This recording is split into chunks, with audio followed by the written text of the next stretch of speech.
Yeah, hey. Tobago updates. Na na na na na. Good morning, Tobago. Na na na na na. Wake up with Candace and Denicia. Welcome to Good Morning Tobago on Tobago Updates, your source for current affairs in Tobago, Trinidad, and the region. With the perfect conversations to complement your morning routine, I am Candace Jackson, and let's get started with the news in 90 seconds. Police are investigating the discovery of a body along Golden Grove Road in Canaan yesterday. According to police reports, a man was walking along the road when he noticed a body among some bushes. The police were called and the body was taken to the mortuary at the Scarborough General Hospital. The body was that of a man of East Indian descent and bore marks of violence. Police are seeking the public's assistance in identifying the body. Meanwhile, the Scrap Iron Dealers Association complained that Tobago dealers do not have access to a scrapyard and they are disadvantaged under the new legislation. The association's executive visited Tobago yesterday. According to President Alan Ferguson, under the new legislation, scrap metals can only be stored at yards with special licenses, not on private property. However, there are no licensed yards in Tobago, and Ferguson is urging the government to reconsider the legislation. He also requested that the THA meet with the scrap iron dealers and consider providing them with property for storage to be shared among Tobago's dealers. And nationally, a policy to address intimate partner violence was launched by the Ministry of Health on International Women's Day. The policy was created with the help of PAHO and WHO as part of the Spotlight Initiative.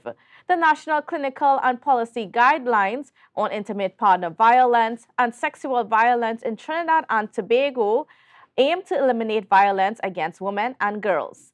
Minister of Health Terence Dayal Singh stated the guidelines are intended to improve TNT's healthcare providers' ability to respond holistically to survivors' physical, mental, and social needs, as well as to ensure follow-up. And that was in news in 90 seconds. And well, viewers, before we get into our program today, just by way of a reminder, now, if you are a stakeholder for Carnival, especially the Carnival that happened, that we just concluded, you are all invited to a stakeholder consultation at 4:30 p.m. at the Shore Park Cultural Complex to give your views. There was a whole lot that was said in the public space on social media platforms regarding Carnival, and just the ideas. Many people throw around ideas as to how to make it better, etc., what worked, what didn't work. But this is your time now to ensure your views and your opinions are heard. So please come out with all, whether it's your criticisms, your solutions, come out and present it all to this afternoon at 4:30 p.m. at Shore Park. So, yes, for all you Carnival stakeholders. All right, viewers, so moving on to our program this morning as we continue to celebrate our women and, just highlight some of the things that are going on and also to connect with the women who are at the helm of some of the progress that's happening here in Tobago. We are going to be connecting with Secretary of Tourism, Culture, Antiquities and Transportation, Tashia Burris, who is actually right now at Berlin in Germany for the ITB trade show, where we are trying to improve some of our tourism connections to make our industry better. So a special good morning and welcome to you, Secretary Burris. Good morning, Candace. And well, it's actually afternoon in Germany, but good morning to yourself and your viewers, everybody tuned in. It's very cold, extremely cold. So that's why I have on my jacket even inside. It's very Wow. cold and blue.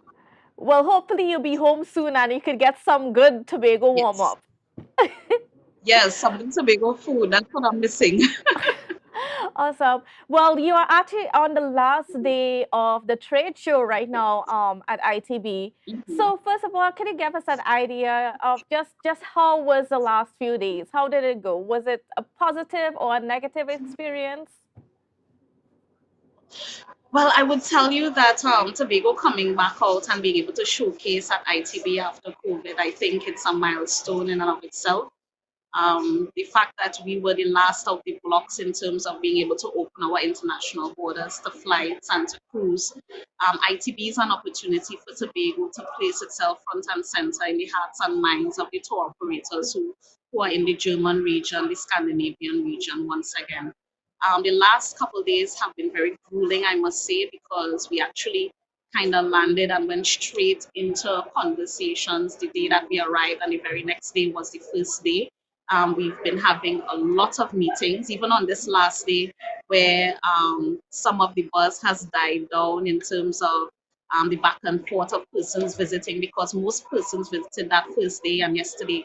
We are still heavily engaged in discussions with different persons, companies who want to come in and provide different services, tour operators, bloggers, travel guide writers, you name it. All of these persons are part of the tourism ecosystem, and all of them want to collaborate with Tobago once again to be able to place Tobago on the map. I actually just came out of a meeting and forgot completely that I had this interview, because some of the discussions have been very intense, and the intention is post this engagement at ITB, we have a number of actions in terms of follow up with different persons that we may want to further engage to provide different services through the Tobago Tourism Agency and through the Tobago House of Assembly.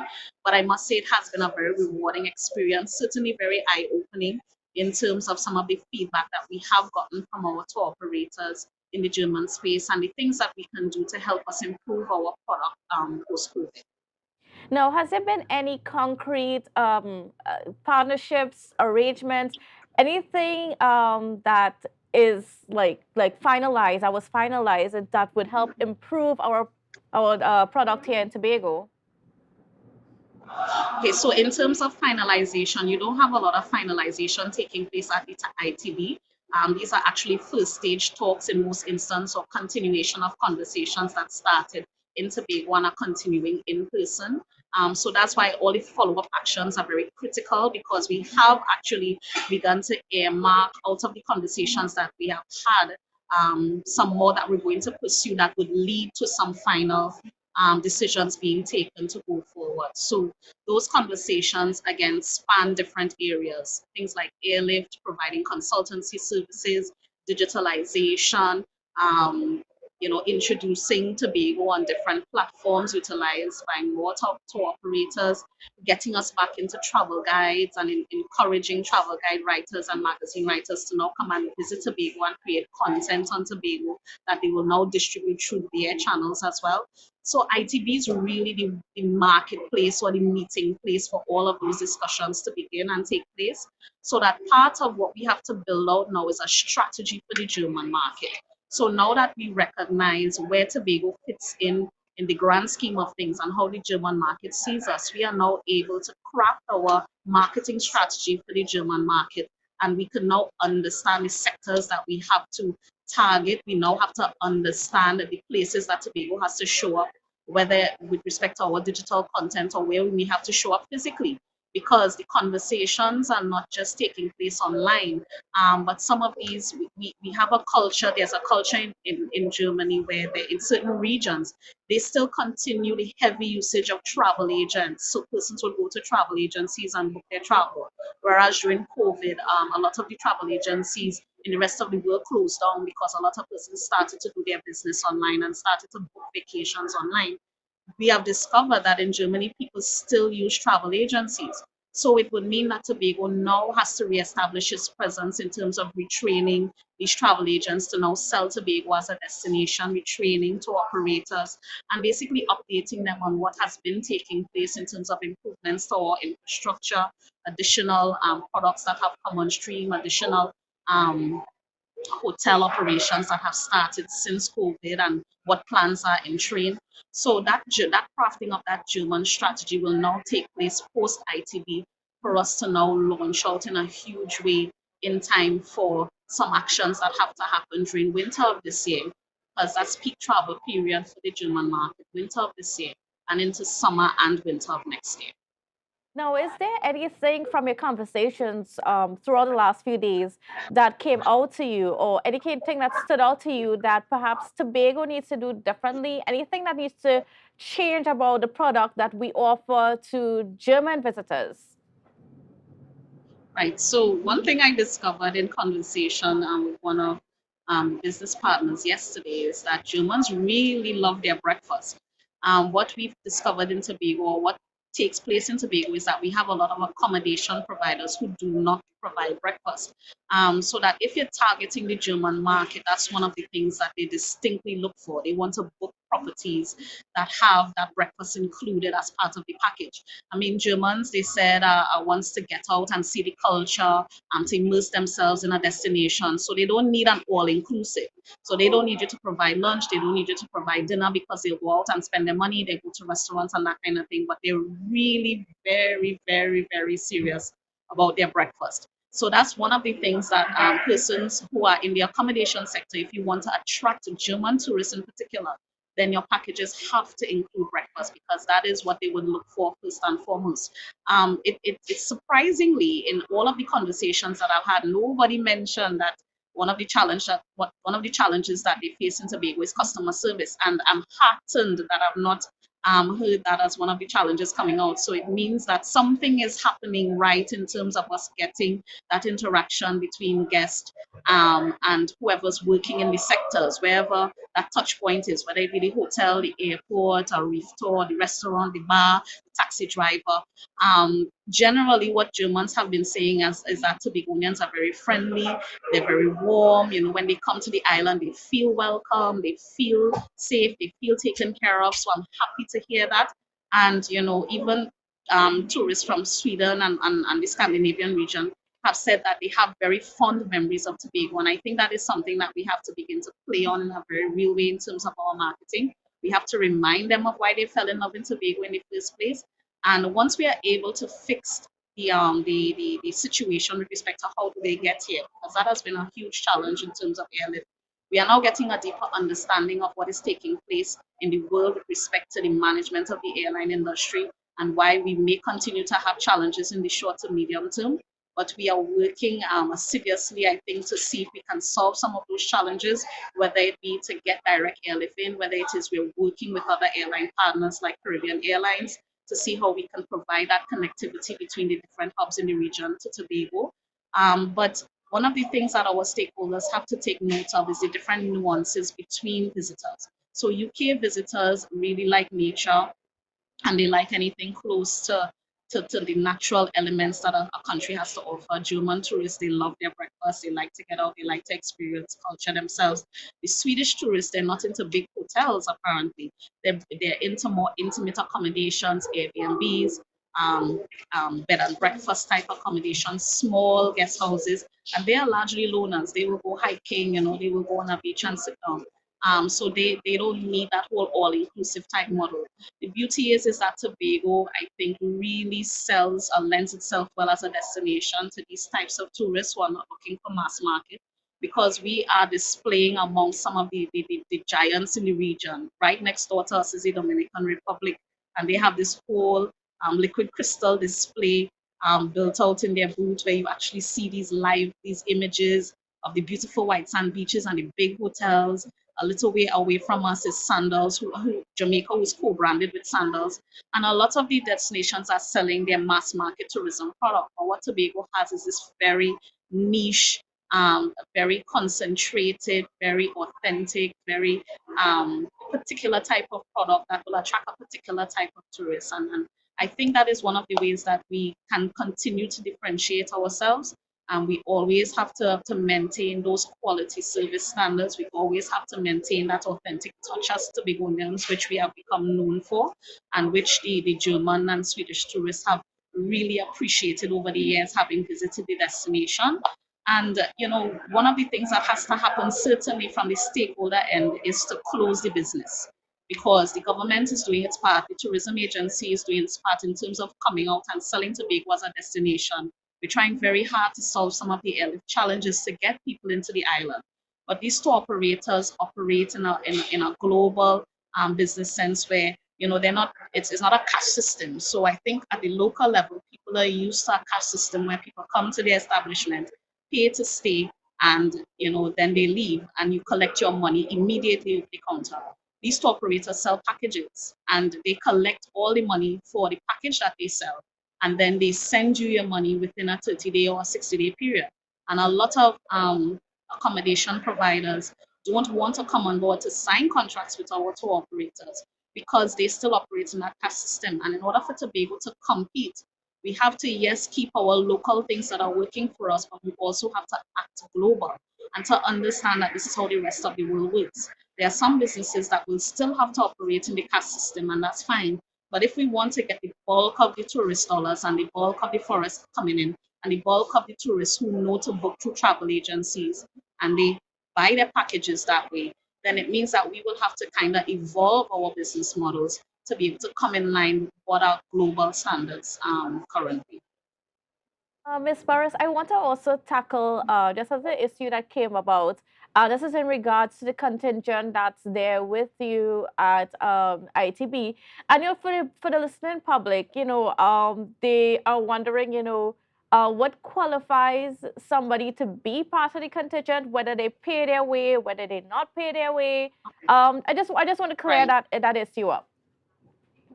Okay, so the contingent is made up of government officials, so officials from the Tobago House of Assembly, officials from the um, Communications Department, Office of the Chief Secretary, um, people who work at TTAL. So we have the executive chairman here and one member of staff from TTAL. We have our overseas rep in Germany as well, who is part of TTAL.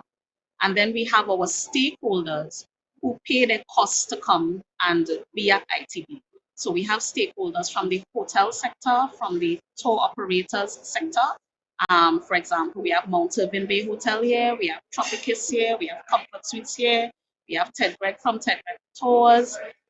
So these persons, these stakeholders, the opportunity is given to them to come and display at the booth at ITB that we pay for, because the booth is co-branded this year with Tourism Trinidad Limited. However, Tourism Trinidad could not send anybody physically to the booth. So it's all Tobago this year. And these two stakeholders, they say, yes, we want to be part of the ITB delegation, and they pay their costs to come. Now, in terms of people, because there was that issue of, one person helping out at a booth, at the Tobago booth. Could you, I don't know if you could bring some clarity on that, because there's a whole Well, lot of I'm not sure conversation what you're in the talking space. about, so you'll have to give Okay, me some so the information. daughter of Miss Alicia Edwards was there at the booth, and there was an issue because people thought that there was some sort of nepotism there, and what qualified her to Oh be no, there. no, no. No. I mean, the thing is that I mean, I saw her, so I guess she's physically in Germany, certainly. And if she's physically here, she's welcome to visit the booth, just like anybody else. We've had visits from persons who are from Tobago and they're living here and they happen to be in the area. They drop by. So nothing is wrong with that. I mean, anybody who's from Tobago has a love for Tobago can come and visit, just like how we have 1,000 other booths. We have over 5,000 exhibitors at ITB, and where we are is in the Caribbean Hall. And my understanding is just that the young lady is here with her mother and on her own private business, and she dropped by, and I don't think there's any issue with that. Certainly, I think that the opportunity should be available once people can get to see things like this, because it's important, I think, for the average person in Tobago to understand that tourism is a multi-billion-dollar industry. And the trade shows like ITB are very, very important. And I think that people will now understand how important the tourism sector is if they get to come and see things like ITB and get to come and see what the rest of the world is doing with respect to their tourism sector. And maybe the conversation should not necessarily be about how that person got to come, but how maybe we as a THA or maybe as a tourism agency can open up the opportunity to maybe the average person to maybe win a trip and come and be part of the delegation and see how Tobago exhibits and see what Tobago offers to the rest of the world and see what the rest of the world is offering, so that they understand how stiff the competition is and why Tobago really has to make some serious investment in its tourism product. All right, Secretary Burris, as we're getting ready to wrap up this conversation, and as you are also getting ready to close things off there at ITB and head home, what is one thing that you want to leave Tobagonians with from your mission out there in Germany? I want us to stop seeing tourism as a fly-by-night kind of industry. I want us to see it as a golden opportunity for us to become business owners, to become entrepreneurs, that there are a gamut of opportunities and jobs available in the sector, not just thinking about it as hotel work, as being a bartender, housekeeper, front desk staff. But I've met bloggers, I've met travel guide writers, I've met marketing people, I've met tour guides, people who operate tour agencies, I've seen digital content creators, people who have built apps, people who are, performers, entertainers, creatives, you name it. The tourism sector employs a wide range of persons. And I mean, one of the biggest challenges we have in Tobago, I think, is the unemployment issue and people finding sustainable employment. And I'm saying that right now the tourism sector in Tobago is suffering for skilled and competent employees, and it's a sector that really is very rewarding. If you love to meet people, if you love to interact with persons, if you love to travel, the tourism sector presents all of those opportunities for you. And I think that one of the things that has to happen when we certainly come back is to have those conversations with persons, how they can get into the sector in a real way, how they could contribute, build out our sector so that Tobago can now generate some real revenue from our tourism industry. All right, well, thank you so much, Ms. Burris, and we are certainly looking forward to seeing what comes out of ITB and the connection, the partnerships, the wins for Tobago that's going to be revealed later on as you guys continue your work out there. Thank you so much. Thank you, and enjoy the rest of your day. One of the things I'll say, the hardest thing about being out there is that I have 2 work days now. So when it's nighttime here, it's daytime there. So I'm still working. So, but I'm anxious to come back home. I certainly, I think it has been a very rewarding experience for the Tobago delegation. We have made some very important connections, and we want to see how we could cement some of those partnerships going forward to the benefit of Tobago on our whole. So thank you so much. We certainly appreciate it. All right, well, viewers, I had the Secretary of Tourism, Culture, Antiquities and Transportation, Ms. Tashia Burris. So we have a lot more coming up for you on the program, so you don't want to go anywhere. We'll be back right after this. We are ready for departure. You can help us by again ensuring your seatbelt fastened, seatback and chair to your blast dog, and then altering your idle flag for the day.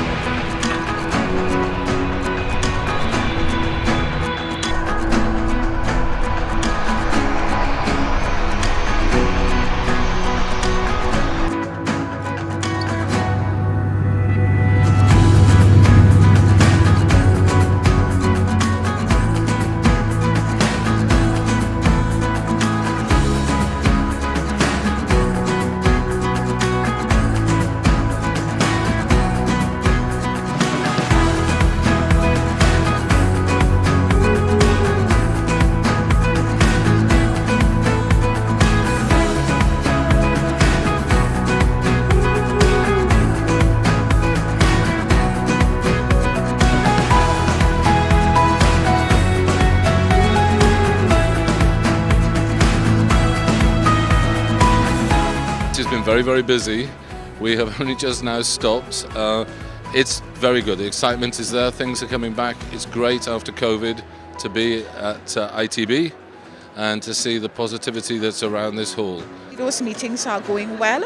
The German market has held space for us. All our partners are happy to see us back, and they're really excited that we're here with full force with our beautiful stand co-branded with Trinidad, doing what we have to do and bringing and sharing the warmth of the Caribbean with the world. Tobago can cater for a lot of the trends and also the requests that German customers have, especially now after COVID, They look for privacy, it's there. They look for serene, untouched landscape and, authentic culture. This is exactly what the island can offer.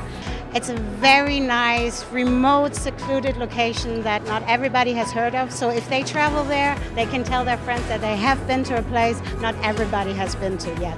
You have contracts you've had before, people who you've known. Look, after COVID, there are many, many hotels that didn't come back on the, they are not operating. And these people, they need to know that you're refurbished, you're looking good, and in order to do something for the future, if you're not here today, like I said, they'll forget you. So we need to be here, and we need to continue to come back, and so they get to know us. I think it's just a matter of being here, having a presence here, so that we can reestablish the connectivity with our existing tour operators. It's more like a PR for us at the moment, and therefore it is important that we attend shows such as this again after being away for quite some time.